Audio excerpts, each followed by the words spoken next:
तर हे युवा वर्गाचा तिसरा दिवस दुसऱ्या दिवशी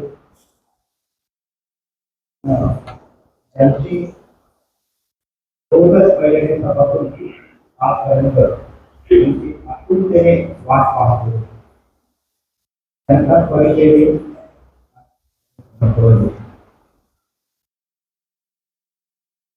आदरणीय माननीय श्री जयराम जी देवचंद पवार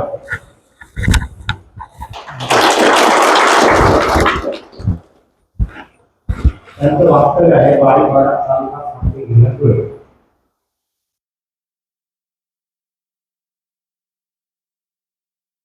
त्यांच्याकडे सध्याचं देवी कल्याणाश्रम देवीचा त्याचं अध्यक्षपद म्हणून त्यांच्याकडे जबाबदारी आहे. त्यांचं शिक्षण M.Com पर्यंत झालेलं आहे आणि ते गेली 32 वर्ष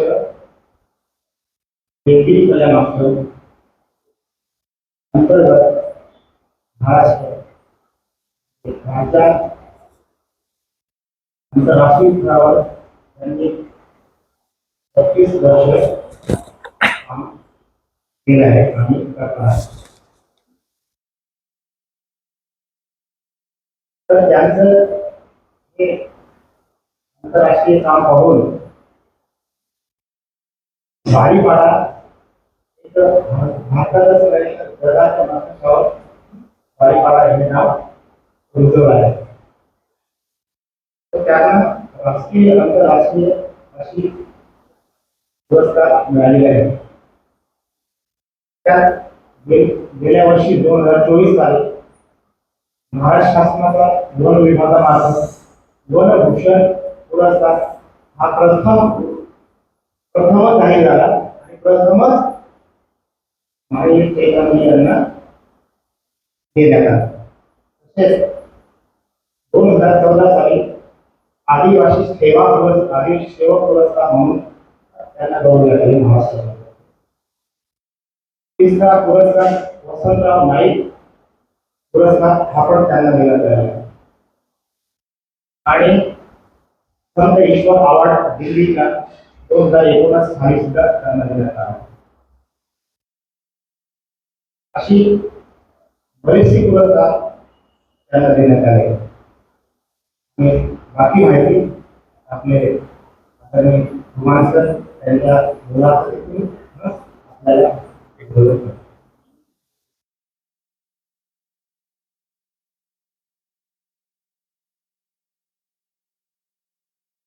या कार्यक्रमात संघटन मंत्री हमारे गाडी आपल्या उपस्थित आहेत.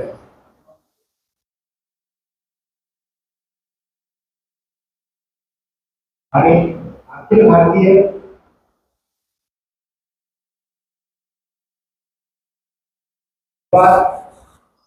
संघटन मंत्री अखिल भारतीय माननीय आदरणीय वैभवजी कुलकर्णी आपल्या उपस्थित आहेत.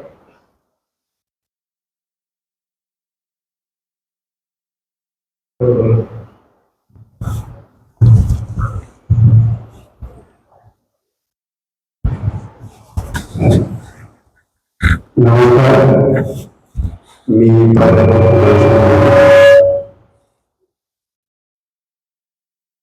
देवगिरी कल्याणाश्रम संचलित युवा कार्यवर्ग ज्या ब्रीदवाक्यावरती काम चालू आहे युवा वर्गाचं, हम हे युवा हम करें मुश्किलों से सामना या ब्रीदवाक्यानुसार आपण या देवगिरी कल्याणाश्रमासोबत आज युवा कार्यवर्गामध्ये आपण आहोत. आपल्यासाठी खास युवांना संदेश देण्यासाठी आपल्यासोबत उपस्थित आहेत, ज्यांचं नाव आपल्या तोंडानेही घेता येणार नाही एवढं मोठं आहेत. त्यांचं कार्य एका वहीमध्ये किंवा पुस्तकामध्येही सामावणार नाही असं आहे. त्यांचा अनुभव, त्यांचा उद्देश, त्यांचं कार्य एक अथांग विश्वासारखं आहे. अशा माणसासोबत आपण आज काही त्यांच्यासोबत वार्तालाप करणार आहोत. ते असे जे व्यक्तिमत्व आहे, या व्यक्तिमत्वाला आपण सगळ्यांनी माझ्यातर्फे किंवा देवगिरी कल्याण आश्रमातर्फे मी त्यांना स्वागत करतो. ते व्यक्तिमत्व आहे चैत्रामजी पवार, ज्यांचा आपण इतक्यातच डॉक्टर मनीष साहेबांकडून या परिचय ऐकून घेतला. त्यांना मिळालेले पुरस्कार, त्यांच्या कार्याची घेतलेली दखल हे पूर्ण जगातच सर्व शाबूत आहे. आणि अशा माणसांसोबत आपण आज तुमच्या युवा कार्य वर्गामध्ये आज ते आपल्यासोबत उपस्थित आहेत. या युवा कार्य वर्गामध्ये आपण त्यांना जे अनुभव आहेत, त्यांचे जी कार्याची शैली आहे, जी परिस्थिती त्यांनी ओळखली त्यांच्या जीवनामध्ये आणि त्या परिस्थितीला सोबत घेऊन ते चालले, ही परिस्थिती बदलण्यासाठी त्यांनी घेतलेले परिश्रम, त्यांचा संघर्ष, त्यांची प्रेरणा, हे सगळं आपण त्यांच्या एक छोट्याशा भेटीमध्ये आपण जाणून घेणार आहोत. या भेटीसाठी मी देवगिरी कल्याण आश्रमा मार्फत युवा कार्य वर्गामध्ये त्यांचे मी स्वागत करतो. चैतन्यजी पवार. बारीपाडा गाव हे एक आदर्श गाव आहे, जे ग्रामविकासाचा एक केंद्रबिंदू म्हणून समजलं जातं. या ग्रामविकासाच्या कार्यामध्ये बारीपाड्याच्या या आदर्श अशा गावामध्ये जे देवगिरी कल्याण आश्रम आहे, त्यांची भूमिका या गावासाठी काय राहिली? सगळ्यांना रामराम. नंतर बारीपाड्याचं जे काम आहे ते वनवासी कल्याण आश्रमच्या प्रेरणेतूनच सुरू झालंय. नंतर आपण प्रांतवाईज वेगळ्या नावात थोडा बदल केला आहे. देवगिरी कल्याण आश्रम एकूण वनवासी कल्याण आश्रमाच्या अंतर्गत काम करणारे एक संघटना आहे. सुरुवातीचा जो काळ आहे म्हणजे बारीपाडा आपण का निवडला, कसा निवडला असा जर विचार केला तर एक 32 वर्ष मागे जायला लागेल. आणि 32 वर्ष मागे गेल्यानंतर तिथचं जे चित्र आहे ते एक 4-5 समस्या नेहमी समोर यायच्या. त्या म्हणजे व्यसनाधीनता, शिक्षणामध्ये अभाव, शेती नीट होत नाही आणि आरोग्याची सुविधा नाही, तिथलं स्थानिक जंगल जे होतं ते कापलं जायचं. हे सगळं थांबवण्यासाठी प्रयत्न करणं, पण ते कसं करावं, काय करावं असा प्रश्न होता. आणि याचं मूळ कारण तिथलं विस्थापन, कारण गावात कोणी नसेल तर ते आपण काम कसं करणार, असे सगळे प्रश्न होते. पण गावाने एकत्र एक छोटासा प्रयोग केलेला त्यावेळेस. आम्ही एक 11,000 रोपं विकत आणून गावाच्या उर्वरित क्षेत्रामध्ये लागवड केली आणि थोडा प्रयत्न केला की आपण काहीतरी करूया, पण ते दिशाहीन होते, त्याला दिशा नव्हती. आणि वनवासी कल्याण आश्रमाच्या कार्यकर्त्यांची भेट झाली 91-92 मध्ये आणि ह्या कामाला प्रत्यक्ष सुरुवात झाली की हे काम आपलं काम आहे आणि ह्या समस्या आपण सोडवल्या पाहिजेत आपल्या गावातल्या, अन्य कोणी बाहेरून येणार नाही, तर आपल्याला संघटित होणे करावं लागेल का, अशी विचारधारा वनवासी कल्याण आश्रमाने गावाच्या समोर ठेवली आणि या कामाला सुरुवात झाली.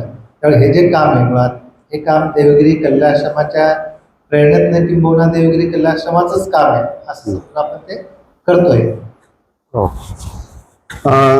हे जे काम आहे हे काम फक्त काय एका दिवसामध्ये, 2 दिवसामध्ये, एका महिन्यामध्ये किंवा 1 वर्षामध्ये उभं राहिलेलं नाही. हे जे काम आहे, हे कार्य आहे, ते सतत आजपर्यंत चालू केल्यामुळे आज आपल्याला दिसून येतं.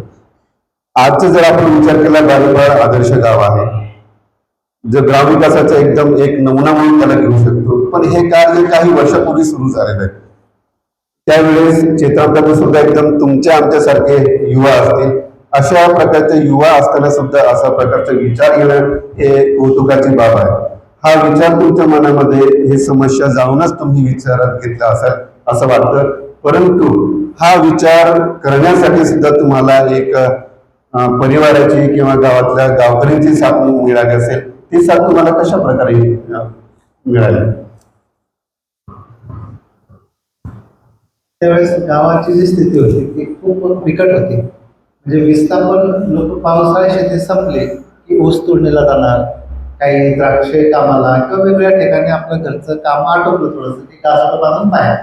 हे विस्थापन जोपर्यंत थांबत नाही तोपर्यंत आपण काही करू शकत नाही.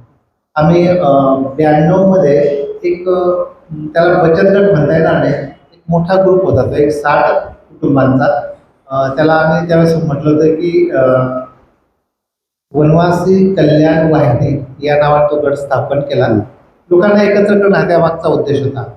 त्यावेळेस एक छोटासा प्रयोग केलेला आम्ही की बँकेत आम्ही अकाउंट उघडलं, पण लोकांना बँक पण माहित नव्हतं त्यावेळेस. छोटं गाव होतं, अशिक्षितपणा. तर आम्ही बँकेत अकाउंट उघडलं आणि एका व्यक्तीला आम्ही चेक दिला की तू बँकेत जाऊन पैसे आण.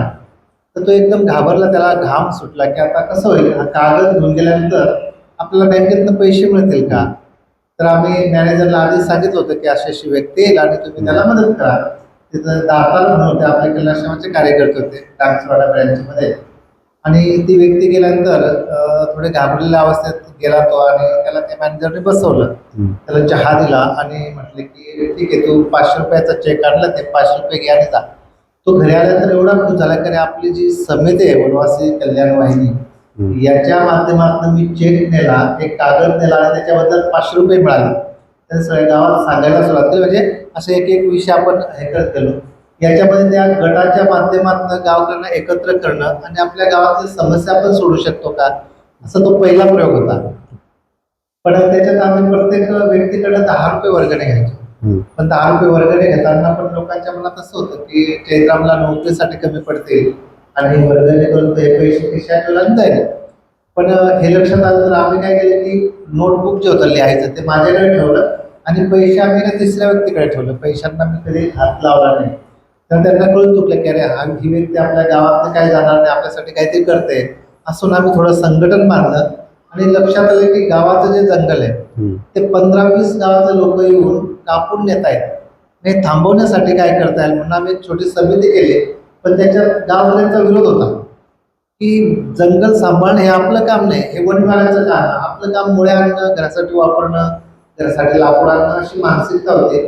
आणि त्यातनं हा सगळा प्रयत्न सुरू झाला. पण याच्यात महिलांचा एक खूप मोठा रोल आहे. कारण तिथल्या काही महिलांनी एकत्र येऊन शबरी महिला बचत गट असा एक गट स्थापन केला. धुळ्याला आपले जे शास्त्रालय जातात त्या शास्त्रालयातल्या कार्यकर्त्यांनी तो स्थापन केला. असा ह्या पुरुषांचा आणि महिलांचे 2 गट करून त्यातनं 4-5 जणांना आपल्या कामाशी जोडता येईल असा एक प्रयत्न केला. आणि त्यातनं वन व्यवस्थापन हा पहिल्यांदा आपण सुरू केला. पण वन व्यवस्थापन करताना नुसतं जंगल सांभाळून चालणार, त्याच्यात आपण काही नियम तयार करू शकतो का, अशी नियमावली केली. आणि ते नियमावली आजपर्यंत आपण ते सांभाळतो. त्याच्यात पहिला नियम जो आहे तो म्हणजे मुख्य झाड कोणी तोडू नये. मुख्य झाड तोडताना कोणी सापडला तर 1051 रुपये दंड, म्हणजे दंडात्मक कार्य. हे एकदम झालेलं नाही, याला 4-5 वर्ष लागलेत. आणि कुऱ्हाडबंदी आणि चराईबंदी केल्यामुळे महिलांवर नाव झालं की आपण कुऱ्हाडबंदी केली पण स्वयंपाकाचं लाकूड कुठे चुलतं पेटले पाहिजे. मग त्यातनं आम्ही 20-25 मुळे दरवर्षी आणू शकतो का असा प्रयत्न केला. पण काही मोठे कुटुंब होते, त्यांना वाटायचं की 20 मुळांवर आपलं वर्ष नाही निघणार, याला काहीतरी पर्याय आपण शोधू शकतो का. मग आम्ही LPG गॅस वन विभागाच्या माध्यमातून मिळवला त्यावेळेस. म्हणजे हा सगळा विषय 20 वर्षापूर्वीचा आहे. आता आपण जशी उज्ज्वला गॅस योजना म्हणतो तसं वन विभागाच्या माध्यमातून आम्ही LPG गॅस मिळवला. पण लक्षात आलं की गॅस तर अंगा एकदा भरला की दुसऱ्यांदा पैसे नाहीत सर्वसामान्य व्यक्तीकडे. मग तो पैसा कुठनं उभा करायचा असा प्रश्न यायचा. मग आम्ही त्याला आणखी पर्याय शोधला आणि IIT पवईशी संपर्क केला आणि सोलर कुकर हा एक विषय आणला. पण सोलर कुकरमध्ये पण अडचण आली की त्याच्यात फोडणी देता येत नाही, बॉईल करता येतं. मग त्याला आणखी पर्याय काय करता येईल. मग आम्ही एक स्मोकलेस चूल, एक छोटं चूल आहे, त्याला फॅन आहे छोटा, आणि ते पेटवल्यानंतर एक 5-6 जणांचा स्वयंपाक आरामशीर होतो. त्याला चार्जिंग बॅटरी आणि ज्याला आपण काडी कचरा जो शेतीमधला तो क्रश करून त्याची ब्रिकेट बनवणं, असे पर्याय देत गेलो. पर्याय देणं आणि वनाचं संरक्षण करणं अशी मेळ त्याच्यात घालत गेलो. आणि त्याचा एक चांगला परिणाम झाला की लोक थोडे संघटित व्हायला लागलेत आणि आपण हे आपल्या गावासाठी करू शकतो का असं वारंवार कल्याणाश्रमाच्या कार्यकर्त्यांचा प्रवास आणि त्यांच्या संपर्कातनं ते गाव आपण नक्की केलं. आणि तिथलं वन सुरक्षा हा विषय पुढे आला. त्या वन सुरक्षामध्ये जसं मुख्य झाड तोडताना 1001 रुपये दंड होता, तसं त्या जंगलामध्ये बैलगाडी कोणी न्यायची नाही. ज्या काही मुळ्या आणायच्या त्या डोक्यावर उचलून आणायच्या. मग तिथं गावाचा वॉचमॅन पाहिजे, म्हणजे वॉचमॅन आता पण आहेत आमचे. त्या वॉचमॅनला मानधन कोणी द्यायचं तर गावकऱ्यांनी द्यायचं, शासनाकडे मागायचं नाही. म्हणजे शासन मदत करेल तेव्हा करेल, पण आधी आपण केलं पाहिजे.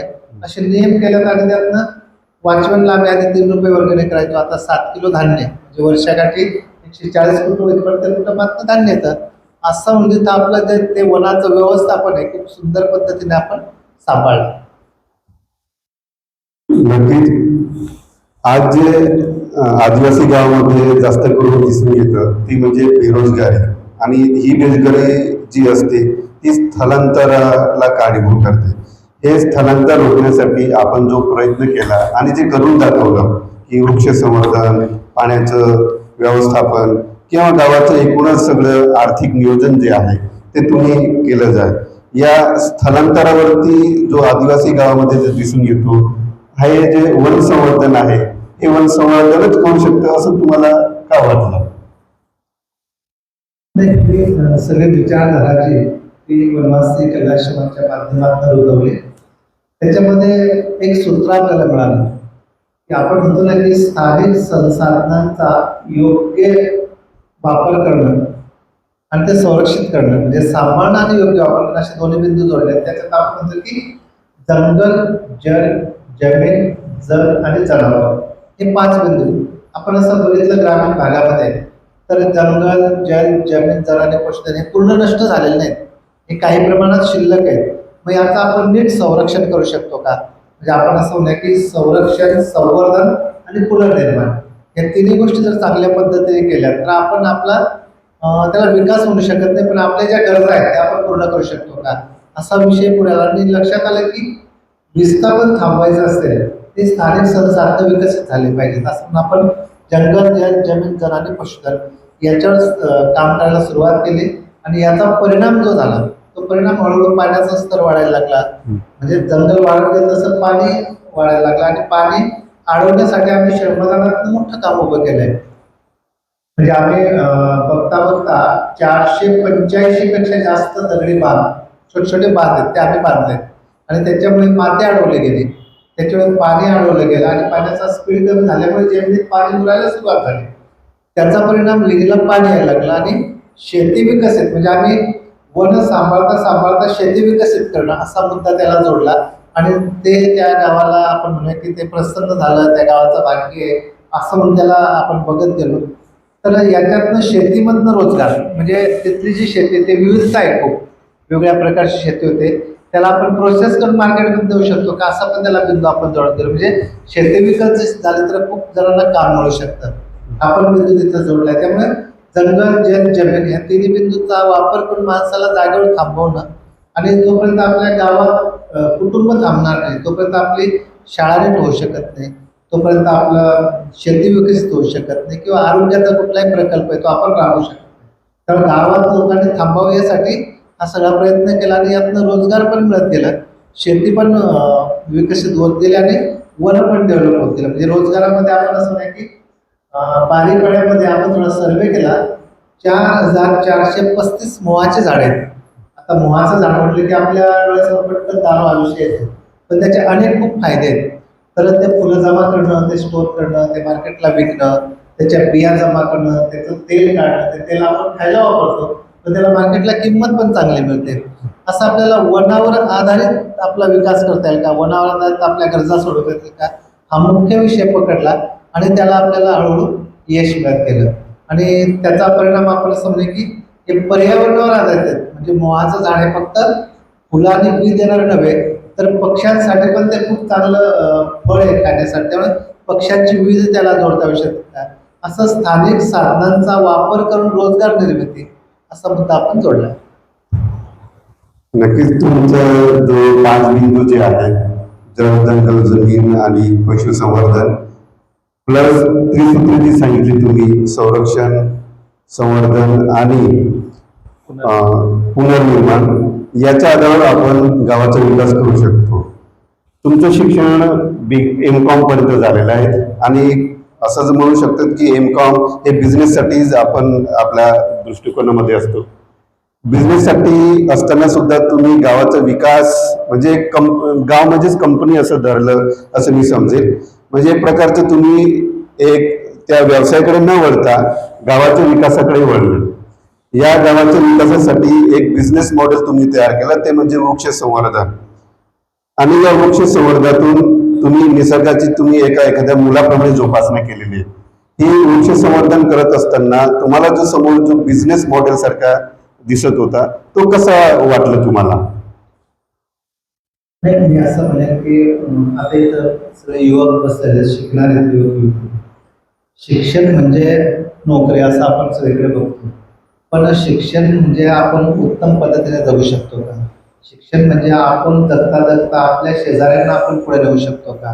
आपण काय मदत करू शकतो? म्हणजे आपण स्वतःच जगतोय, पण आपण आपल्या परिसरातील युवकांना बरोबर संघटित करणं, आपण सर्वसामान्य लोकांना बरोबर घेऊन आपल्या बरोबरीने नेऊ शकता का? ही विचारधारा वास केला अशी मला रुजवली. आणि गावामध्ये तरुण शिकला की तो बाहेर जातो, तो गावात परत येत नाही. तेव्हा गावातली जी पोकळी ती काय पोकळी निर्माण झालेली असते. त्यामुळे शिकलेल्या तरुणाने गावात थांबणं आणि आपल्या थोड्या गरजा कमी करणं, म्हणजे कमी संसाधनांमध्ये आपण जगू शकतो. दैनंदिन आपल्याला जे लागतं ते आपल्याला मिळतं. पण जसं आता बघतो आपण शहरामध्ये जगणं किती कठीण झालं. म्हणजे सकाळी दाराची बेल वाजली तेव्हापासून खर्च सुरू होतो. न्यूजपेपर आला, दूधवाला आला, सगळ्या गोष्टी सुरू आहेत. तसं ग्रामीण भागात तेवढं नाही. त्यामुळे ग्रामीण भागामध्ये खर्च कमी करून आपण राहू शकतो. आपण याला काय म्हणा की तुम्ही जसं म्हटला की कंपनी प्रत्येक आपापल्या अँगलने म्हणते, पण आपण असा विचार करतो की आपल्याला सुखी जीवन जगण्यासाठी ज्या काही संसाधनांची गरज आहे, म्हणजे साधू संतांच्या भाषेत जर म्हटलं तर सुख म्हणजे काय, तर शुद्ध भोजन, शुद्ध ऑक्सिजन आणि शांत झोप आली पाहिजे. या 3 गोष्टी जर मिळाल्या याच्यात सगळं सामावलेलं आहे. म्हणजे शुद्ध भोजनमध्ये जसं ऑर्गॅनिक शेतीचा विषय आला, शुद्ध पाण्याला, सगळ्या गोष्टी आल्या. तर आपण असं होतं की सर्वसामान्य माणसाने शांत पद्धतीने आपलं जीवन जगावं. आणि शेवटी आपण म्हणतो ना की गावाचा, कुटुंबाचा विकास म्हणजे गावाचा म्हणजे जिल्ह्याचा, आणि शेवटी राष्ट्र आपण म्हणतो. ह्या आपल्या राष्ट्राची गरज काय? राष्ट्र हे सगळं सर्वसामान्य माणूस पण या सगळ्या मुख्य प्रवाहात येणं, किंवा आपल्याला म्हणतो की विकास विकास विकास. तर आपलं स्वतःचं सगळं सांभाळ आपण पण राष्ट्रासाठी काय करू शकतो? म्हणजे बारीपाड्यातलं वन संवर्धन हे राष्ट्रीय काम आहे, काही गावाचं काम नाही.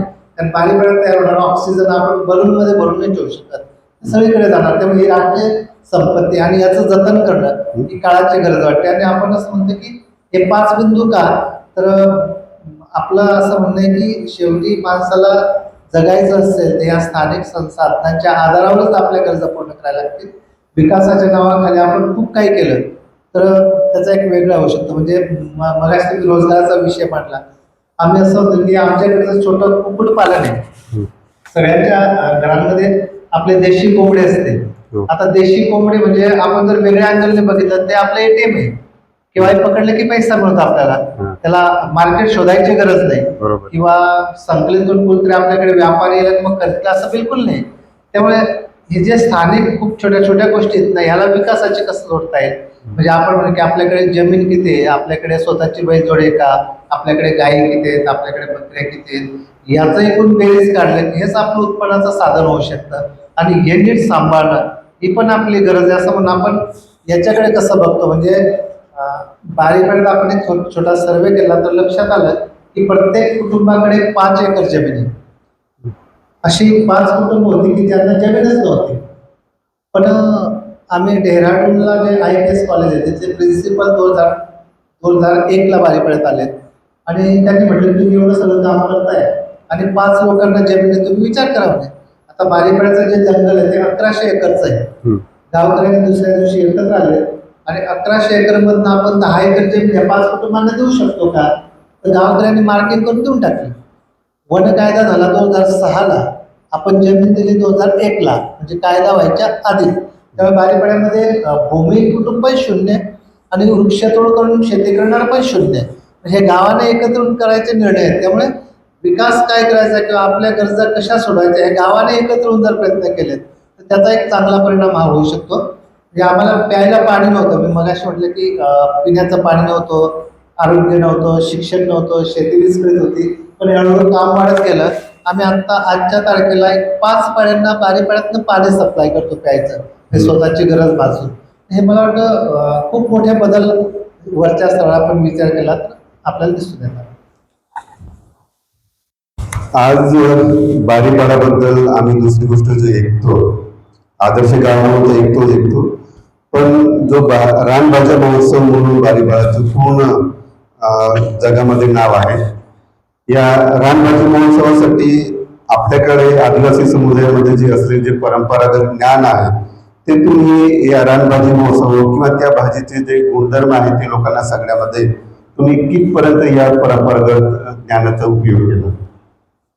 मुळात म्हणजे आम्ही असं म्हणतो की बारीपाडा आदर्श गाव असं आम्ही बिलकुल मानत नाही, कारण आपल्याला अजून खूप काही करायचं आहे पुढे. पण गाव संघटित करून आपल्या गरजा कशा सोडवता येतात असा आपण प्रयत्न करतो. हे सगळे 5 बिंदूवर काम सुरू असताना लक्षात असं आलं की आणखी काय जोडू शकतो. तर बारीपाड्याला पहिला पुरस्कार जो मिळाला आंतरराष्ट्रीय international funds for agricultural development रोमचा, आणि डॉक्टर फाटक सोबत आम्ही बँकॉकला गेलो आणि तिथं आम्हाला एक प्रोफेसर भेटले, प्रोफेसर अनिल गुप्ता. ते गुजरातमध्ये आणंद नावाचे जे ॲग्रिकल्चर युनिव्हर्सिटी तिथे प्रोफेसर आहेत. तर तिथं आम्ही 7 दिवस बरोबर होतो आणि त्यांनी सगळं बघितल्यानंतर आपला विषय ऐकल्यानंतर ते म्हणजे की माझा एक विद्यार्थी आहे आणि त्याला मी PhD साठी बारीपाड्यात पाठवेल. तर कल्याणशामाने विचार केला की तो विद्यार्थी दारू पिणार असेल तर, तो विद्यार्थ्याला वेगळं व्यसन असेल तर आपलं गाव खराब होईल. हे सगळं जाणीवपूर्वक विचार करून मग त्या विद्यार्थ्याची निवड केली आणि बारीपाड्यात त्याला प्रवेश दिला. त्यांनी बारीपाड्यात अभ्यास करताना लक्षात आलं की आदिवासी महिलांमध्ये परंपरागत ज्ञान खूप आहे आणि ते काळाच्या ओघात नष्ट होत चालले. याला आपल्याला संग्रहित कसं करता येईल, लिखित रूपात आपण पुढे कसं नेऊ, असं आम्ही गावात एक 10 जणांची टीम, कल्याणाश्रमाचे काही कार्यकर्ते एकत्र बसले आणि विचार केला की आपल्यापाशी जंगल आहे, या जंगलामध्ये खूप रानभाज्या आहेत आणि पूर्वी आपण खूप वापरायचो, मधल्या काळात ते आपण विसरलो, याची स्पर्धा ठेवता येईल का, असा म्हणून तो विषय पुढे आला आणि वनभाजी स्पर्धेची सुरुवात झाली 2003ला. त्या वनभाजी स्पर्धेचा उद्देश काय, तर महिलांनी जंगलात भाज्या शोधायच्या, त्या शिजवायच्या आणि प्रदर्शनीत आणण्यापूर्वी त्याचं परीक्षण करायचं. त्या भाजीचं प्रमाण किती आहे, त्याचा औषधी गुणधर्म काय आहेत, आपण कसं वापरतो, हे सगळं गुणधर्म चेक करून त्या प्रदर्शित आणायच्या. तर बघता बघता 20 वर्ष झाली त्या भाजी स्पर्धेला आणि भाजीचं ताट जेव्हा आणते ती महिला, तिच्याबरोबर त्याची मुलगी असते, तिची सासू पण असते, तिचा नवरा पण असतो, सगळेजण येतात आणि एकमेकांना मदत करून ती माहिती सांगतात त्या भाज्यांची. त्याच्यावर ते परंपरा ज्ञान आपोआप पुढच्या पिढीकडे स्थलांतरित होतं आणि ते आपल्याला संग्रह करायला सोपं गेलं. गेल्या वर्षी 7 गावातून 224 महिलांनी भाग घेतला आणि ज्या भगिनीने क्रमांक घेतला त्याने 134 भाज्या आणल्या होत्या. त्या सगळ्या भाज्यांची माहिती सांगायची असते आणि परीक्षकांचं तिथंच ते सगळ्या भाज्या पण पोट भरतं आणि ते प्रदर्शन पूर्ण होते.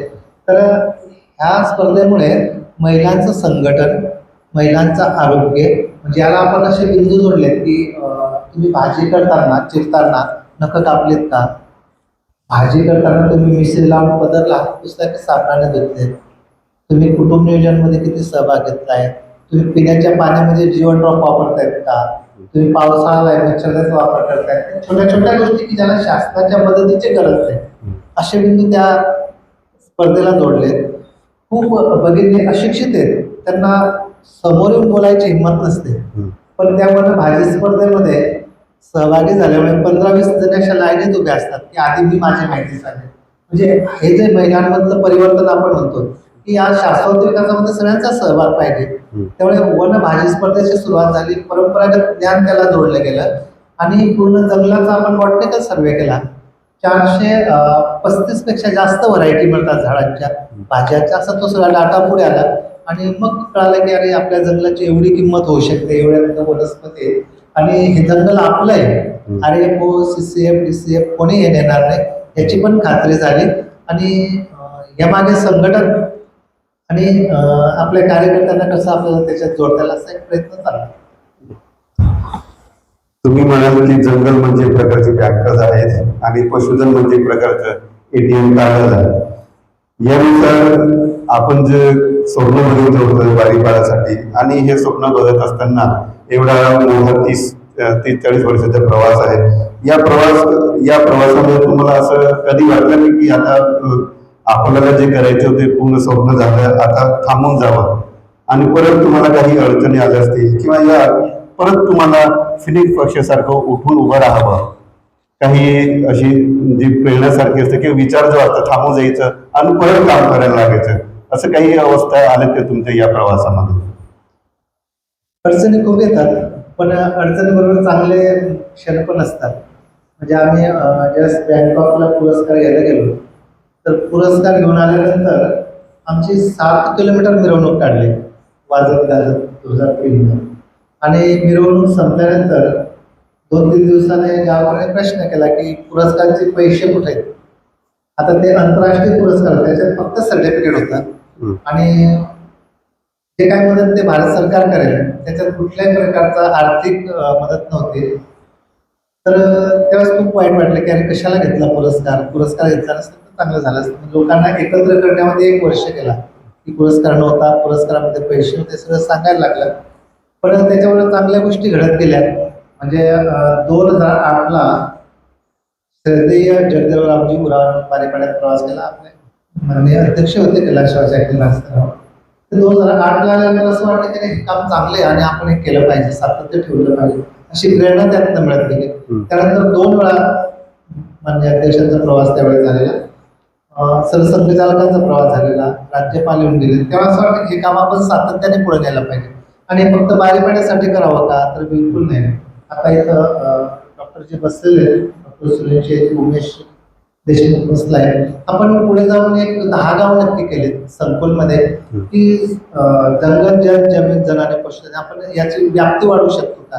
10 गावाच्या पुढे जाऊन आपण 45 गावं घेतले आणि आपण श्री कन्हैयालाल उद्देश संस्थेचा बॅनर वापरून 11,200 हेक्टर वनक्षेत्र त्या ठिकाणी ग्रामसभेला मिळवून द्यायचा प्रयत्न केला आणि मोठ्या प्रमाणात आपलं ते काम सुरू झालं. हे सगळं करताना जसं मगाशी रोजगाराचा मुद्दा आला की सातत्य ठेवलं की आपल्याला रोजगार पण मिळू शकतो. म्हणजे आपण एक शेतकरी उत्पादन कंपनी स्थापन केली, त्याच्यामध्ये 1016 शेतकरी आहेत आणि केंद्र सरकारचे 2,01,00,000 रुपयाची ग्रँट पण मिळाली. याच्यामध्ये काही तरुणांना आपण रोजगार देऊ शकतो का, मार्केटिंग आहे, त्याचं संकलीकरण आहे, त्याची जाहिरात करणे, सगळ्या गोष्टी करायला लागतील. तसं आपण एक वनधन विकास केंद्र पण सुरू केलंय. त्या वनधन केंद्रामध्ये 300 कुटुंब सहभागी आहेत. इथं उमेश देशमुख बसलाय, तो त्या वनधन केंद्राचा सचिव म्हणून काम करतो. त्या वनधन केंद्राला पण आपल्याला आर्थिक मध्ये 93 लाख रुपये मिळाले. म्हणजे मोहाची फुलं जमा करणं हा एक कष्टाचा विषय आहे. लोक जंगलाला आग लावतात, आपल्या सगळ्यांना माहिती, आणि जंगलाला आग लागली की खूप जैवविविधता नष्ट होते. ते होणे, मग त्याला नेट बांधता येईल का, ते फुलं सहज उचलता येतील का, त्याला सोलर ड्रायमध्ये ड्राय करता येतील का, त्याचं व्हॅल्युएशनसाठी आपल्याला काय करता येईल, सगळा विषय. त्या बियांपासून तेल काढणं, ते वापरता येईल का, तर हे काम सातत्याने पुढे कसं वाढेल त्यासाठी आपण प्रयत्न करतोय. आणि वैभवजी इथं बसले तर आपण ग्रामविकासच्या माध्यमातून वेगवेगळ्या राज्यांमध्ये हा विषय कसा पुढे नेता येईल. म्हणजे आता काही दिवसापूर्वी उदयपूरला ग्रामविकासाची बैठक झाली देश पातळीवरची. 60 कार्यकर्ते होते. म्हणजे याचा अर्थ देशभरात एक 60 ठिकाणी 60 नव्हे ते प्रतिनिधी होते. पण अशा वेगवेगळ्या ठिकाणी आपण जंगल, जल, जमीन आणि पशुधन, मग त्याला जोडले सगळे आपले आयाम आपल्याला चांगल्या पद्धतीने राबवतात. हे सातत्याने करायचे काम आहेत. एक गाव झालं की पूर्ण असं बिलकुल नाही. आपल्याला राष्ट्राचा विचार केला तर देशभरात जे आपल्या जनजाती समाज येत असतो त्या स्थानिक संसाधनांचा वापर करून आपल्याला हे काम सर्वोपरी कसं नेता येईल यात सातत्य ठेवले. त्यामुळे याच्यात अडचणी येणार, अडचण आली की थांबायचं नसतं, अडचण आली की आपण काम सुरू करायचं असतं. बारीपाडा आम्ही म्हणतो की बारीपाड्यात बऱ्याचशा गोष्टी सुरू आहेत, पण तर एक 10 कुटुंब शेती ते विरोध करणार आहेत. त्यांना अजून वाटत नाही की हे जंगल आपलं आहे, गावाचं झालंय. त्यांना अजून वाटत नाही की अरे हे जे सगळं चाललंय हे आपल्या फायद्याचं काय. कारण कसं आहे की वैचारिक पातळीचे ते प्रत्येकाची वेगळी असते. पण आपण असं म्हणतो की गावातले 70% लोक ज्या दिशेने जातात त्यांना सामूहिक दिशेने एकत्र करून योग्य दिशेने आपल्याला जाण्यासाठी आपण प्रयत्न करू. कारण बारीपाड्याचं काम हे टीम वर्क आहे, सगळ्यांनी मिळून आपण केलेलं. ज्यांनी व्हिजिट केली त्यांनी पण काही सुचवलं, तर सगळं सातत्याने चालतंय. याच्यामध्ये म्हणजे ही सगळे जे तरुण मुलं बसलेले आहेत त्यांच्यात थोडा आपल्या गावाचा सर्वे केला, गावात आपण काय करू शकतो का. बारीपाड्याला 2-3 विद्यार्थी घ्यायचे, तेव्हा भाजी स्पर्धेला महिलांचे नाव नोंदणी करणं, त्यांना स्वागतामध्ये कसं लाईनीत बसणे, सगळ्या गोष्टींमध्ये सहभाग आहेत. म्हणजे ह्या टीमला आपण पुढल्या कामात आपण जोडू शकतो का. म्हणजे शिक्षण झालं म्हणजे नोकरी कुठे व्यवसायाला गेलं तर आपल्या गावाशी जोडून राहणं हा एक मुद्दा त्याला. त्यामुळे अडचणींबरोबर चांगली उत्तरं मिळत असतात आणि चांगल्या बाजूने चालत राहणं असा आपला प्रयत्न. जेव्हा तुम्ही बारीपाड्यासाठी काम करायला सुरुवात केलं त्या वर्षीच जो बारीपाडा, असं मला वाटतं तुमच्या बोलण्यावरून की एक प्रकारचं ते गाव नसेल की काहीतरी वेगळंच असेल. आजचं बारीपाडा आणि तेव्हाचं बारीपाडा, आज सगळ्यांच्या तोंडावर बारीपाडा बारीपाडा असंच चालू आहे. परंतु तुम्ही जर अगोदरची परिस्थिती सांगितली जेव्हा तुम्ही स्वप्न बघायला सुरुवात केली की माझं गाव कसं असायला पाहिजे आणि आज तसं आहे, असं तुम्हाला कसा अनुभव आला याच्या मागे? तर मी असं म्हणेल की बारीपाडा खूप दूर नाही. आपण प्रत्यक्ष विजिट केलं तर काही गोष्टी आपल्याला प्रत्यक्ष बघायला मिळतात. म्हणजे 32 वर्षापूर्वी प्यायचं पाणी नीट नव्हतं, शेती विकसित नव्हती, आरोग्याची सुविधा नव्हते, खूप घराघरात दारूचं प्रमाण जास्त होतं. आत्ता आपण आजचा बारीपाडा बघितला तर गावाचं जे आपण फिक्स डिपॉझिट म्हणून बँक बॅलन्स आहे, ते आमचा 1100 एकरचं वन आहे की ज्याची किंमत अब्जामध्ये आहे. 3च्या विद्यार्थ्यांनी त्याची किंमत काढली तर गुंठ्याला 6 लाख रुपयाच्या पुढे किंमत आहे. तर त्याचा हिशोब काढला तर खूप पुढे जाते. गावाचं फिक्स डिपॉझिट आहे. जंगल जल जमीन असल्या हा जे सूत्र आहे ना, त्यामुळे वन वाढत गेलं हळूहळू आणि पाणी तिथं थोडं उपलब्ध झालं. तर शेतीमधला खूप मोठा बदल झाला. म्हणजे 40-50 प्रकारच्या वेगवेगळ्या व्हरायटी पिकवल्या जातात. ते नगदी पिकांसाठी नव्हे, पण आपल्या दैनंदिन गरजा भागवतात. त्यामुळे शेतीमधला खूप मोठा बदल आपण बघू शकतो.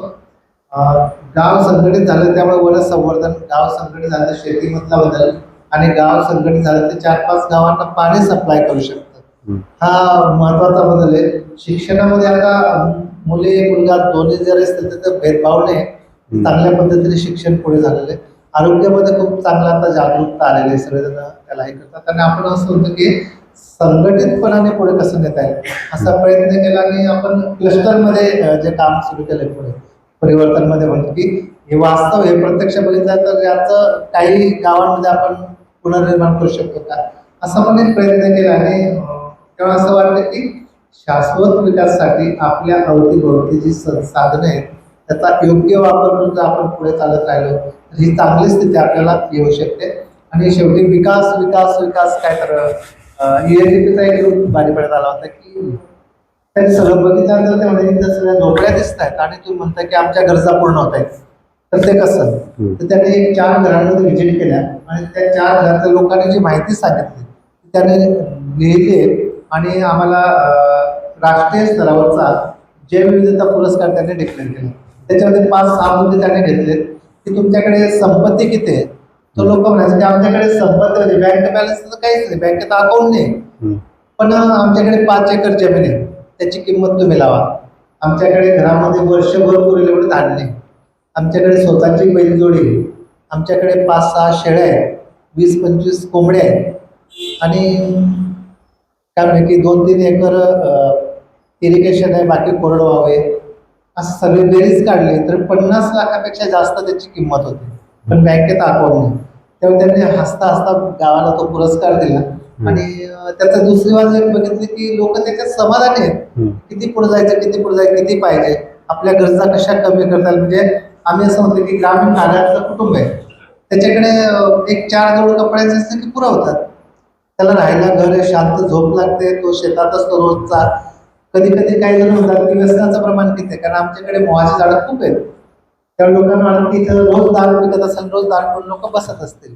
पण त्याची दुसरी बाजू अशी आहे की दारू पिणाऱ्या कुटुंबांचा थोडा सर्वे केला तर संध्याकाळ दोघं नवरा की दारू पितात, पण दारूमुळे त्यांनी शेती बंद केली, त्यांनी मुलांचं शिक्षण बंद केलं, त्यांनी शेती गहाण ठेवली, त्यांच्याकडे बैल जोडणे असं बिलकुल नाही. ते दारू पिणार, थोडासा आपसात वादविवाद होणार, सकाळ शेतात चालले बरोबर आहे. मग त्याला व्यसन म्हणायचं का, हा पण एक प्रश्न येतो. शहरातला माणूस दिवसात 10 कप चहा घेतो, ते पण व्यसन ना. मग त्यामुळे व्यसनाचे प्रकार कसे आहेत आणि त्याचा दुष्परिणाम काय. म्हणजे आमच्या इथं दारू पिणारे जे कुटुंब आहे ते दारूवरचा खर्च शून्य आहे त्यांचा, मग ते पितात कशी, तर स्वतःच्या घरामध्ये मोहाची फुलं आहे, स्वतः बनवतात आणि स्वतः पितात. त्यामुळे पैसा खर्च करायची गरज नाही, तर त्याची ती गरज आहे का, गरज बिलकुल नाही. आपण ते थांबवलं पाहिजे, त्यासाठी आपण प्रयत्न पण करतो, पण त्याचं प्रमाण हळूहळू कमी होईल. पण त्याच्यावर खर्च हा विषय नाही, त्या आरोग्याला घातक आहे, या सगळ्या गोष्टी मान्य आहेत. त्याचं प्रमाण कमी करण्यासाठी आम्ही प्रयत्न करतो, पण व्यसन या पद्धतीने आपण सॉल्व्ह करू शकतो का. अशा अनेक बिंदू आपण त्याला जोडून या सगळ्या गोष्टी पुढे नेतो. तुम्ही म्हणतात की जल, जंगल, जमीन, जल, पशुधन या 5 बिंदूमध्ये सगळ्यात महत्वाचा मला जो बिंदू वाटतो म्हणजे जमीन. जमीन असेल तर जंगल, जल असेल तर जल असेल तर जमीन, हे जे एकमेकांशी निगडीत जे बिंदू आहेत, या सगळ्यामधला जो जमीन आहे, हे जमिनीचं व्यवस्थापन तुम्हाला जेव्हा करायचं जर ठरवलं तेव्हा जी सरकारी यंत्रणा असतात जसं ग्रामपंचायत किंवा पंचायत समिती किंवा जिल्हा परिषद या सरकारी यंत्रणेवर तुम्हाला कसा अनुभव आला किंवा कशी मदत मिळत गेली? आपण काम करताना सरकारी योजना विषय थोडा बाजूला ठेवला आणि कामाला सुरुवात केली. म्हणजे जसं आरोग्याचा विषय मांडला की नखं कापायचे, त्याला नील कटर लागतं, कितीला मिळतात ते. पिण्याच्या पाण्यामध्ये जेवण नको वापरायचं. डॉक्टरांसारखे मित्र भेटले की 200-300 बाटल्या आणल्या की झालं का. म्हणजे लोकांना ती सवय लावली आणि नंतर लोकांनी विकत घ्यायला सुरुवात केली. तेव्हा आपण काम सुरू केलं आणि नंतर सरकार आपोआप जोडलं गेलं. म्हणजे आम्हाला शेतकरी उत्पादन कंपनीसाठी खूप शासनाकडे पैसे मागायची गरज पडली नाही. वंदन केंद्रासाठी सहज मिळाले. आता बारीपाड्यात सगळीकडे आपण बघतो पंतप्रधान घरकुल योजना आहे, घराघरात पोचते. रस्ते आपोआप म्हणजे काही गोष्टी सरकारला कराव्याच लागतात, सरकार करतं. पण आपली जेवढे आपण मागतो म्हणजे जेवढा आपला अधिकार आहे तेवढा आपली जबाबदारी पण पाहिजे. म्हणजे आम्हाला सामुदायिक वन अधिकार मिळाला, पण हा झाला अधिकार मिळाला, पण त्या जंगलाचं रक्षण कोणी करायचं ही आपली जबाबदारी आहे. म्हणजे अधिकाराबरोबर जबाबदारी पण असणं गरजेचं आहे आणि त्याच्यातनं आपण हे सगळं, त्यामुळे सरकारला बाजूला ठेवून चालणार नाही, सरकारलाही बरोबर करायचं, पण योजना मागण्यासाठी पळत सुटणं हे पण चुकीचं आहे. सरकारच्या सगळ्या डिपार्टमेंटमध्ये पण चांगले अधिकारी आहेत, त्यांना पण वाटतं काहीतरी चांगलं घडावं. तेव्हा आपण वेगवेगळ्या कार्यक्रमासाठी सरकारी अधिकाऱ्यांना बोलवणं आणि त्यांच्या लक्षात आणून दिलं की अरे इथं रस्त्याची गरज आहे, इथं घरकुलांची गरज आहे, इथं पिण्याच्या पाण्याचा वॉटर सप्लायची गरज आहे, ते आपोआप सँक्शन होतं ना मागणी केली की. तर ग्रामपंचायत, जिल्हा परिषद, पंचायत समिती किंवा स्टेट लेवलला अधिकारी आले, राजकीय लोक आले की ते मिळतात सगळं. म्हणजे आपण वन भाजी स्पर्धेमध्ये स्टेज बनवतो ते कुठल्याही पक्षाचं नसतं. ग्राम समितीचे 10-12 जण मागच्या बाजूला बसले असतात, पुढे वक्ते असतात, त्यात कलेक्टर अध्यक्ष असतो. कलेक्टर आले की सगळे डिपार्टमेंट येतं. मग कोणाचं रेशन कार्ड पूर्ण असेल ते करून मिळतं, कोणाचं आधार कार्ड असेल ते करून मिळतं, कारण कलेक्टर आला की बाकी योजना होतात ना पूर्ण. त्यामुळे कुठल्या अधिकाऱ्याला बोलवलं तर काय फायदा होऊ शकतो याचाही अंदाज घेऊन आपण करतो. राजकीय कुठलाही बॅनर आपल्या गावात अजून आपण लावलेलं नाही आणि जेवढं गाव आपण ग्रामविकासासाठी घेतोय त्याच्यात आपल्याला सांगतो की आधी आपण करायचं, मग सरकार किंवा अन्य योजना आपण जोडायचं. ते तंत्र आपण तिथं प्रामुख्याने वापरलं. हे सगळं करताना आपण शेवटी म्हणतो ना की सोच बदलो बाकी सब बदल जाएगा, विचार बदलले पाहिजे युवकांमधलं. त्याच्यातच आपण बारीपाड्याचा उल्लेख करतो की बारीपाड्यासाठी 1 कोटीचा CSR होता.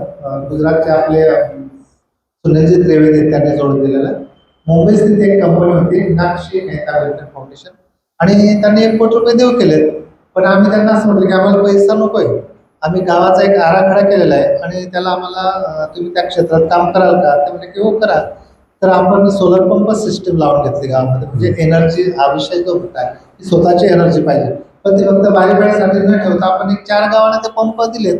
म्हणजे आपण आपल्यासाठीच नव्हे तर आपल्या शेजारी जे काही गाव आहेत त्यांना पण आपण मदत करू शकतो का, ही विचारधारा पण पुढे रुजवणं आणि शेवटी सांघिक पद्धतीने पुढे जायचं. त्यामुळे सरकारच्या योजना गावकरी संघटित होऊन आपण काही योजना घेतल्या तर ते चांगल्या पद्धतीने राबवता येतील असा प्रयत्न चालला. जो पेसा ऍक्ट आहे 1996चा किंवा फॉरेस्ट राईट ऍक्ट आहे 2006चा, या ग्राम विकास म्हणजे बारीपाड्यासाठी काम करताना त्या कायद्याचं तुम्हाला मदत झाली का त्याच्यामुळे तुम्हाला अडचण काही निर्माण झाली? आपण काय केलं की कायदा होत राहील, कायदा चालत राहील, पण आपण संघटित करून ज्या गोष्टी करतो त्याच कायद्यानुसार होत असतात. म्हणजे पेसामध्ये आम्हाला अशी कुठली अडचण आली नाही, पण पेसाबरोबर सामुदायिक वन अधिकार हा एक विषय आला. वनवास केल्याशिवायचा हितरक्षा विषय म्हणजे हा सगळा विषय होतो.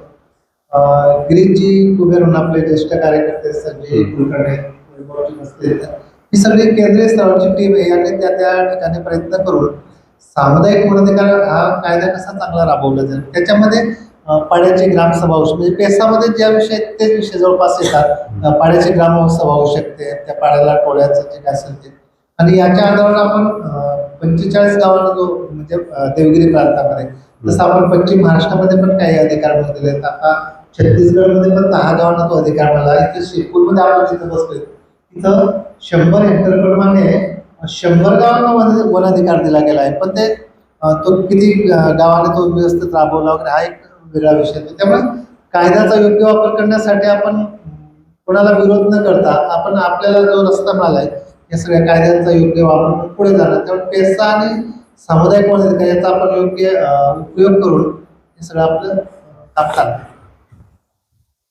असं म्हणतो की आदिवासी हा निसर्गावरती एकदम हृदयाशी जोडलेला असतो. हे आणि निसर्गासोबत असल्यामुळे त्याचे जे सांस्कृतिक परंपरा आहे आणि बारीपणामध्ये जे आपले जे स्वप्न आहेत, वन संवर्धन, वृक्ष लागवड, पुनर्निर्माण या तत्वांसोबत हे जे आदिवासींच्या सांस्कृतिक परंपरा आहेत, असं वाटतं का तुम्हाला की हे टिकून राहतील जर वन किंवा निसर्ग राहिला तर? आपण त्यासाठी म्हणतो ना की एक थोडक्यात सांगायचं म्हटलं तर आपण म्हणतो ना की अस्तित्व आणि अस्मिता ह्या दोन गोष्टी जमून आपल्याला विकास करायचा. त्याच्यामध्ये आपण म्हणू की खरं तर हा भेदभाव नको पाहिजे त्याच्यात आदिवासी आणि वेगळ्या आदिवासी. आपण पर्यावरणाचं रक्षण करायचं असेल तर गोवर्धनची पूजा आपल्याला सगळ्यांना माहिती आहे. तर गोवर्धनची पूजा मग त्यात पुढे येते. आता तर तो शब्द बदलला असेल कदाचित, आता डोंगऱ्या देवावरून थांबू. डोंगर देवाची पूजा म्हणजे गोवर्धनाचीच पूजा आहे. आता डोंगर देवाची पूजा म्हटली की खूप जण आम्हाला म्हणतात की अंधश्रद्धा आहे, डोंगर काय देव होऊ शकतो का, डोंगराची पूजा करतात तुम्ही त्याला बकरा बळी देणं वगैरे सगळं करतात, ही अंधश्रद्धा आहे. पण आपण बघा थोडं वेगळ्या बाजूला विचार केला की डोंगर जो असतो गावाच्या शेजारी तो सगळं काय देतो, म्हणजे जंगलापासून आपल्याला ऑक्सिजन मिळतं, जंगल आहे तर आपल्याला जलस्तर वाढू शकतो, जंगलामुळे आपल्याला गायीसाठी वेगळ्या प्रकारचा चारा मिळू शकतो, प्रकारसाठीचा हे सगळं जंगल ही सगळ्या योजनांची जननी आहे असं म्हटलं तर काय वावगड आहे. कारण जंगल जल जमीन हे सूत्र आहे आणि हे सांभाळणे काळाची गरज आहे. आता डोंगरा देवाची पूजा ही संपूर्णपणे निसर्गाला निसर्ग पूजकच येते. म्हणजे डोंगरा देवाची पूजा काय असते, डोंगराचीच पूजा आहे. कोणतरी नवता घेतो, नवस घेतो आणि ते पूजा पूर्ण करतात.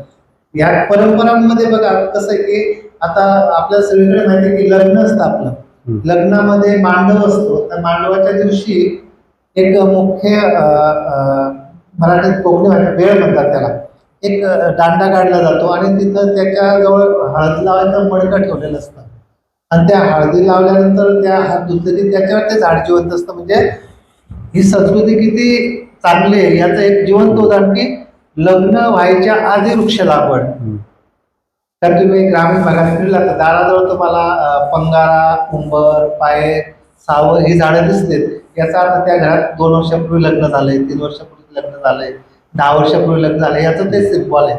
म्हणजे आपण म्हणतो ना की एक मूल एक झाड, पण ही संस्कृती अशी आहे की लग्न आधीच झाड. हे सगळं निसर्गाचे संबंधित आहेत आणि मला असं वाटतं की अस्मिता आणि अस्तित्व या दोन गोष्टींना सांभाळूनच आपण विकास करतोय.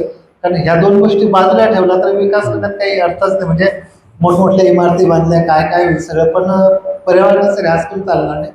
पण आदिवासी वेगवेगळ्या संघटना संस्था काम करतात. मला असं वाटतं की त्या फक्त सेमिनार घेतात, मोर्चे काढतात, ग्राउंड लेवलला काय करतात असा विचार केला तर मला नाही वाटत की खूप काही म्हणजे वनवासी कलाश्रमात जे ग्राउंड लेवलला काम करते असं चित्र आपल्याला जास्त दिसत नाही. तर आपलं हे सगळं जे काम हे पर्यावरणाला आधारित आहे, पर्यावरणाला इजा न पोचता करतात. म्हणजे नागलीचं पीक आहे, मला माहित नाही काही ठिकाणी काय असेल, पण नागलीचं पीक हे पेरतानाही पूजा होते, लागवड करतानाही पूजा होते, त्याची कापणी करतानाही पूजा होते आणि घरात धान्य आणतानाही पूजा होते. म्हणजे एवढी चांगली परंपरा कुठल्या ह्याच्यात आहे. त्यामुळे आदिवासी हा सगळा त्याच्या दुसऱ्या बाजून म्हटलं तर हे सगळे हिंदू परंपरा आहे.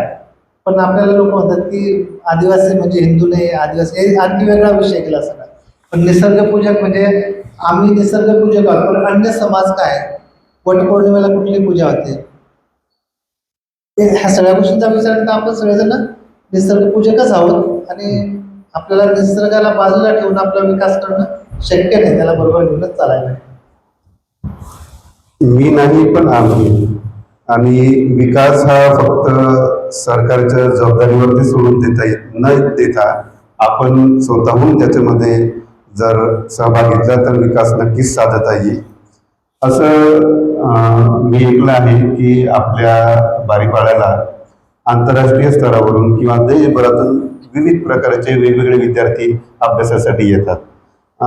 खास करून संशोधनासाठी येत असतात किंवा एखादा प्रोजेक्ट करायसाठी येत असतात. त्या विद्यार्थ्यांशी जेव्हा तुम्हाला भेट होते, त्या विद्यार्थ्यांचं एखादं मनोगत जे तुम्हाला खरंच आपल्या कामामध्ये वापर करता येईल असं.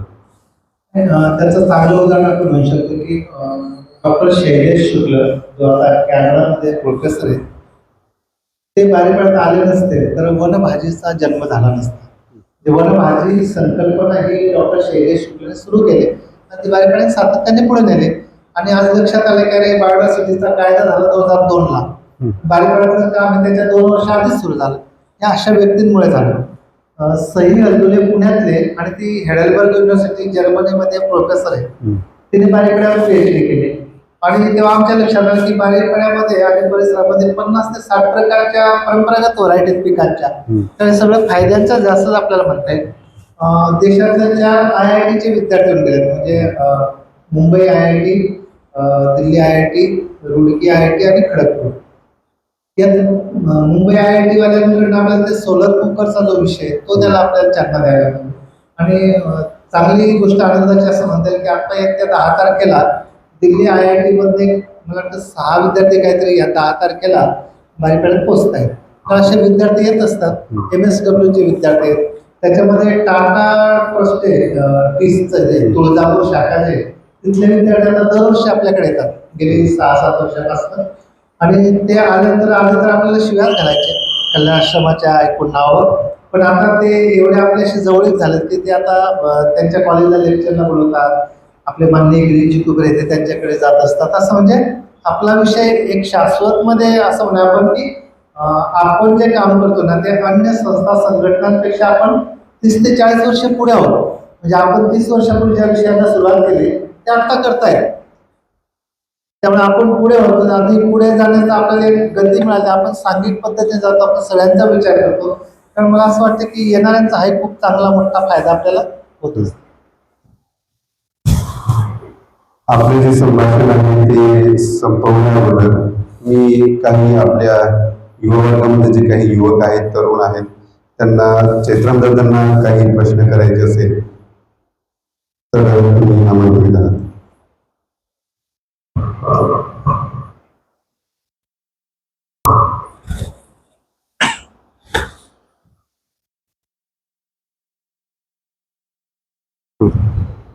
आवाज आ जाएगी ना हिंदी में? यहाँ से आज से 32 साल पहले आपने शुरू किया और आपकी पढ़ाई जब M.Com की हुई तो आज के समय में सब पढ़ने के बाद नौकरी करने जाते हैं, तो आप नौकरी करने आपको नौकरी मिली नहीं या आप नौकरी करने गए नहीं?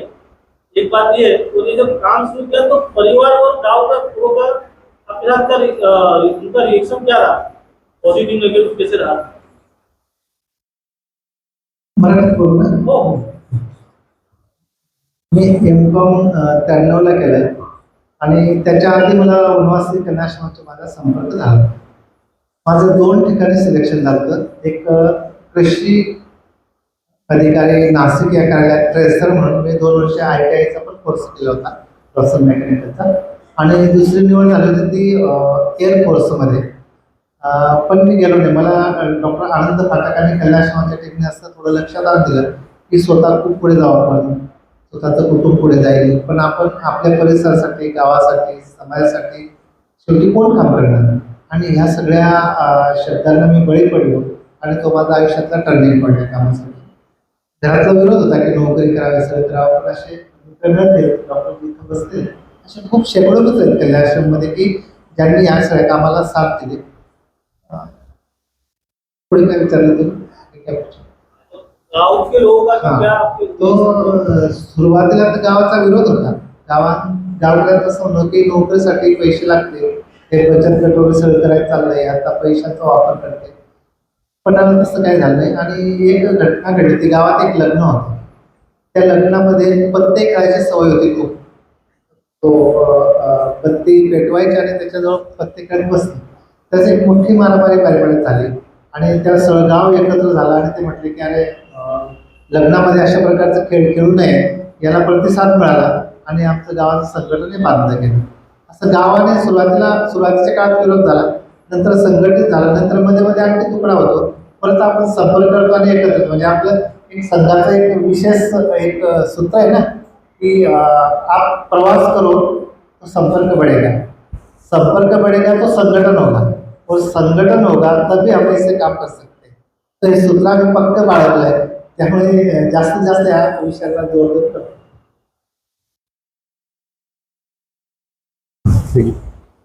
इकडे माहिती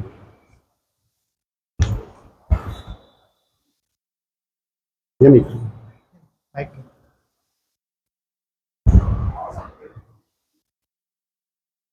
माझं नाव बाळा सुमान आणि बाळा बाळा. सर तुम्ही नोकरी केली नाही, मग घरची परिस्थिती कसं आहे सांगा. त्याच्यात दोन विषय आहेत. एक तर मलाही सुरुवातीला ऑपरेशन व्हायचं आता घर कसं चालेल, कारण मला दोन मुली आणि एक मुलगा, असा आमचा 5 लोकांचा परिवार आहे. माझ्याकडे 2.5 एकर जमीन आहे आणि त्याच्या तिकडनं प्रवास म्हणजे थोडं काम करायचं शेतात आणि वर्षभरासाठी जेवढं धान्य तेवढं करणं. पण गरजा खूप कमी केल्यात आम्ही. म्हणजे घरात एवढी संसाधनं पाहिजे, हे पाहिजे बिलकुल नाही. आपल्याला 2 वेळचं भोजन मिळालं आणि त्याच्यावर आपण भागू शकतो का. पण आम्ही दुसरी बाजू पक्की केली, म्हणजे तुमच्यासारखे मित्र भरपूर कमवले. म्हणजे परवा बोलताना बोललो की माझ्या मोबाईलमध्ये 7,088 नंबर आहेत, जिवंत नंबर ज्यांना आपण नेहमी फोन करतो संपर्कात. 4,088 नंबरवर जर मी एक SMS टाकला की मला 1,000 रुपयाची गरज आहे, मला वाटतं 1,000 रुपये तुम्ही पण द्या सगळेजण, कारण 1,000 रुपये कोणी देतं. तर 1,000 गुणिले 7,088 म्हणजे 70 लाख रुपये माझं बँक बॅलन्स आहे ना. कारण मी पैसा न कमवता मित्र कमवलेत आणि मित्रांमध्ये मग काही डॉक्टर आहेत, वेगवेगळ्या प्रकारचे म्हणजे चांगले मित्र असते तर आपल्याला थोडं कमी चार्जेस देऊन दवाखान्यातलं सोयी मिळू शकतात का.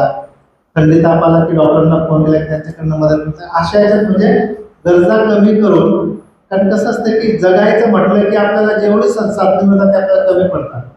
तर आपण गावात राहून आपल्या नातेवाईकांच्या गावाच्या सगळ्या मिक्स होऊन आपण राहू शकतो. आणि एक विशेष आहे की आपण समाजासाठी काम केलं की समाज आपल्यासाठी बरोबर करतो. म्हणजे मला कदाचित सांगणं योग्य नसेल, पण मी माझं स्वतःचं घर पण बांधलं नाही, मला घरी अन्य कार्यकर्त्यांनी बांधून दिले. त्यात इथे डॉक्टर बसले, गेल्या वर्षी घरकुल मिळालं पंतप्रधानांचं आणि वरचा मजलाही बांधून घेतला. म्हणजे समाजासाठी काम केलं, गावासाठी काम केलं की गाव आपल्यासाठी करतं. हे चांगलं उदाहरण शकतं. त्यामुळे मला असं वाटतं की पैसा हवा असतो, पैसाही कमवायचा, पण पैशांबरोबर आपण मित्र किती जोडू शकतो. मैत्री जोडली की सगळं काय मिळते. एक डॉक्टर आपल्याला मित्र मिळाला की त्या डॉक्टरांच्या सगळ्या सुविधा आपल्याला मिळतात ना. तर मित्र जोडण्याचा आपण सगळ्यांनी प्रयत्न करूया की इथं सगळे युवक बसतात असं की आपण सगळ्यांनी एकमेकांचे नंबर घेऊ शकतो का, महिन्यात एकदा फोन करू शकतो का, वर्षात एकदा एकत्र येऊ शकतो का. हेच काम आपलं हे केलं असं मला हेच अपेक्षित आहे. आपण सगळ्यांनी एकत्र येणं आणि आपण आपल्या गावासाठी परिसरासाठी चांगलं काय करू शकतो. चांगलं करणं म्हणजे आपण खूप काय करू शकतो बिलकुल नाही, पण आपल्या शेजारचं वन क्षेत्र ते आपण सांभाळू शकतो का. आपण आपल्या शेतीमध्ये परंपरागत बीज पद्धती ते सांभाळू शकतो का. आपल्या परिसरामध्ये एखादं चांगलं उत्पन्न असेल ते संकलित करून त्याला मार्केटिंग करू शकतो का. आपल्या परिसरामध्ये चांगले विद्यार्थी असतील त्याला कन्याश्रम संघाशी संपर्क करून चांगल्या शाळेत ॲडमिशन घेता येईल का. खूप साधी साधी कामं ती आपल्याला करायची. म्हणजे आपल्या गावात किंवा घरात कुपोषित बालक असेल की आपण सरकारला म्हणतो की कुपोषित बालक आहे त्याला सगळं सरकारने पुरवलं पाहिजे. त्या अंगणवाडी कार्यकर्त्याला आपण जाऊन भांडण करतो की याची केस व्यवस्थित नाही, याला तुम्ही अंडी देत नाही, याला तुम्ही सकस आडणी पुरवत नाही. आपलं पण काम आहे ना. तर एकदम साध्या गोष्टींपासून ज्याला सरकारच्या मदतीची गरज नाही, पण 4 युवकांनी एकत्र येऊन आपण काय करू शकतो यातनं आपण हे सगळं उभं करू शकतो. आणि अशातनं मी माझ्या गरजा कमी केल्या आणि मित्र जमवले आणि त्यातनं जगतो.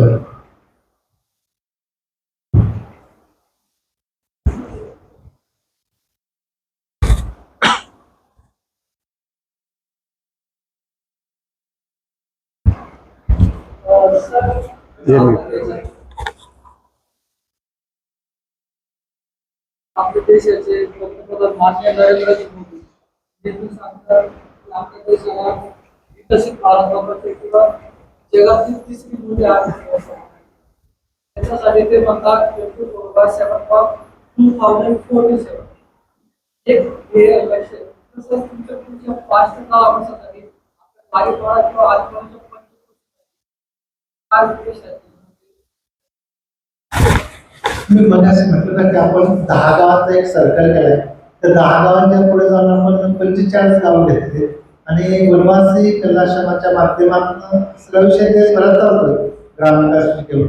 पण जसं मोदीजीने डिक्लेअर केलं की 2047 मध्ये विकसित भारत करायचा आहे, तर तो कोणी करायचा? तो घोषणा सरकारने केली पण आपल्या सगळ्यांना करायला लागेल ना.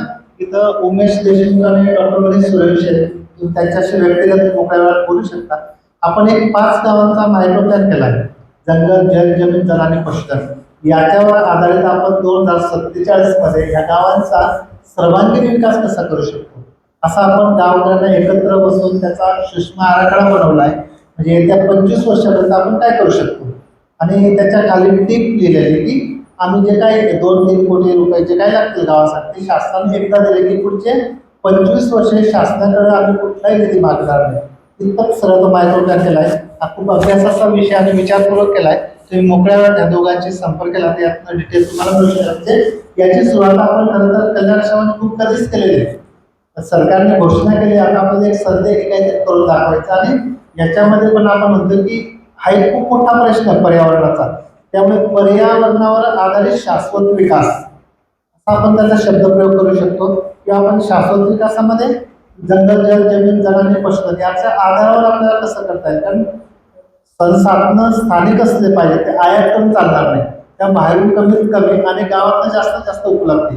त्याचा खूप चांगला एक प्लॅन आपण 5 गावासाठी बनवलाय आणि तो जिल्ह्याच्या DPTC पर्यंत पण पोहोचलाय. त्यातनं काही गोष्टी मंजूर पण झाल्या. पण त्या 5-6 वर्षात किंवा 10 वर्षात ती सगळी पूर्तता झाली तर 2048 मध्ये आपण सरकारकडे न मागता आपण काय म्हणजे उदाहरणार्थ आता सगळे गाव वन संवर्धन चांगलं करतात, त्यांना कार्बन क्रेडिटचा विषय आपण कसा जोडू शकतो. तर गाव हा विषय आपण पोचला नाही का त्यांना माहिती, पण कार्बन क्रेडिटसाठी काही कंपन्या CSR द्यायला तयार आहेत. यांना त्या ठिकाणी जोडता येईल का? कारण शेवटी जोपर्यंत आपण हे सक्सेस स्टोरी समोर ठेवत नाही तोपर्यंत लोक वनाचं रक्षण करणार. कारण वनावर आधारित जीवन पद्धती जगायचं असेल तर आपल्याला जंगल, जल, जमीन आणि जंगल, जल, जमीन, जल आणि पशुधन हे 5 बिंदूंमध्ये माणसाला जर योग्य जगायचं असेल भविष्यामध्ये येणारे 15, 20, 30, 40, 50 वर्ष पुढचे, तर आता त्याचा प्लॅन करून 50 वर्षानंतरच्या ज्या प्रश्न निर्माण होणार आहेत ते ह्या स्थानिक 4 बिंदूंना आपण स्पर्श करून ते कसं पुढे नेऊ शकतो, त्याचं संवर्धन कसं करतात हा मोठा विषय आपल्याला पुढे येऊ शकतो.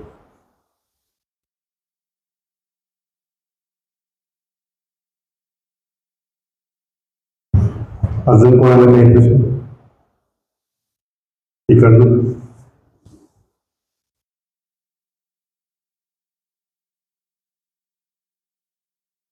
सगळ्यांना ऐकू जाईल, सगळ्यांना प्रश्न केला. माझे नाव अजित पवार. तर आजचे युवा आहे हे शिक्षणाकडे जास्त वळले, त्यांची नोकरी करिअरवर लक्ष देतात. आता प्रश्न असा आहे की तुमचं जे गाव आहे गाडीपाडा असं जर करायला ठरवलं की आमच्या युवांना काय प्रेरणा देईल? कसं आहे की आपण आपल्या भाषेत जे आहे ना ते विसरलोय. म्हणजे आपण गावाचा थोडासा नीट अभ्यास केला तर जंगल, जल, जमीन या 3 सूत्राला जर आपण जोडलं तर खूप मोठा प्रश्न आपण गाव लेवलला सोडू शकतो. म्हणजे वन डेव्हलप करणं, वन उपजवर प्रक्रिया उद्योग होऊ शकतो, शेतीवर प्रक्रिया उद्योग होऊ शकतो. पण आपल्या डोक्यात एक वेगळं मटेरियल भरवलं गेलं की शिक्षण म्हणजे नोकरी. मग ते नोकरी 30-40 रुपये मिळणार असेल तरी पुरेसे. म्हणजे मी असं म्हणेल की छोटे छोटे उद्योग आहेत ते आपण का करत नाही. समजा आपल्या परिसरामध्ये देशी कोंबडी खूप मोठ्या प्रमाणात होते बरोबर, ती जर आपण नगावर विकत घेतली आणि पुण्या मुंबईसारख्या मार्केटला विकायची म्हटलं खूप पैसा आहे. म्हणजे आपला चष्मा आपण बदलला ना की आपल्या पाशी जे उपलब्ध आहे त्याला आपण मार्केट करू शकतो का, याच्यावर तरुण खूप सहभागी होऊ शकतात. आणि शेवटी गावात थांबल्यावर आपल्याला ही स्थानिक संसाधनं जे जंगल, कारण भविष्यामध्ये आपल्याला जंगल, जल, जमीनशिवाय जगता येणार नाही. तेव्हा याचं संरक्षण करण्यासाठी आपल्याला पुढे यावं लागेल. त्यासाठी मी मगाशी बोलल्याप्रमाणे आपल्या गरजा कमी करून या विषयाकडे आपल्याला कसं लक्ष केंद्रित करता येईल, काही करता येईल, त्यांचं अनुकरण करता येईल का, हे सगळं आपल्याला करावं लागणार. त्यामुळे शिक्षण म्हणजे नोकरी असा विषय थोडासा बाजूला काढला तर आपण बरंच काही करू शकतो असं मला वाटतं. धन्यवाद विक्रम दादा. मी आज तुम्हाला विनंती करेल की आजचे जो युवा वर्ग आहे त्यांना एक त्यांच्या स्वतः व्यक्तिमत्व विकास त्याच्यासोबतच गावाचा विकास होण्यासाठी त्यांच्यासाठी एक संदेश द्या असं मी आपल्याला विनंती करेन. मला वाटतं विकासच्या भानगडीत आपण पडायचं नाही. कारण विकास जेवढं आपण पुढे गेलो ना, म्हणजे एक बाईक आली की आपल्या लक्षात बाईक मग आता 4 व्हीलर पाहिजे. 4 व्हीलर आली की मग आता वाटतं की अरे ह्या नवीन वर्षाचं मॉडेल कुठलं आहे. म्हणजे आपण पुढे पुढे पुढे पुढे जातो. आम्ही त्या कॅनडातल्या विद्यार्थ्याला एक प्रश्न केला होता की कॅनडामध्ये गरिबी नाही का? तर ते म्हटलं की आहे ना गरिबी. जगात सगळीकडे गरिबी, कॅनडामध्ये पण गरिबी, पण ती गरिबी वेगळ्या पद्धतीची आहे. ती कशी आहे? तर तिकडे आईस्क्रीमचं आपल्याकडे विकायला तसं ते प्रत्येक घरात आईस्क्रीमचा हाऊस असतो. तर ज्या घरामध्ये एक आहे हाऊस आहे ना, त्याला असं वाटतं की 2 पाहिजे, दुसरं पाहिजे. ज्याच्याकडे एक 4 व्हीलर त्याला वाटतं की 2 पाहिजे. एक रूम मध्ये कलर टीव्ही येतो म्हणते की प्रत्येक रूम मध्ये एक पाहिजे. अशा प्रकारचे गरिबी म्हणजे समाधान नाही ना, अपेक्षा संबंध जेव्हा ते वाढत चालले तर आपण आपल्या गरजा कमी करून आपण आपल्या गावासाठी आपल्या परिसरासाठी काय करू शकतो. तर त्यासाठी आपल्या समोर एक खूप चांगलं संघटन आहे, ते म्हणजे वनवासी कल्याण आश्रम. त्याला विरोध करणाऱ्या संघटना खूप आहेत, पण आपण म्हणतो की 1952 पासून ही संघटना काम करते. ही संघटना आणि संस्था दोन्ही याच्यात काम करते, रजिस्टर संस्था आहे आणि 1952 पासून आजपर्यंत काम करते सातत्याने. त्यामुळे हे खूप परिपक्व संघटना आपल्या परिसरात काम करते. आपण वेगवेगळे प्रश्न घेऊन कल्याणाश्रमाच्या कार्यकर्त्यांची जर भेटत गेलो तर आपले खूप प्रश्न सुटतील.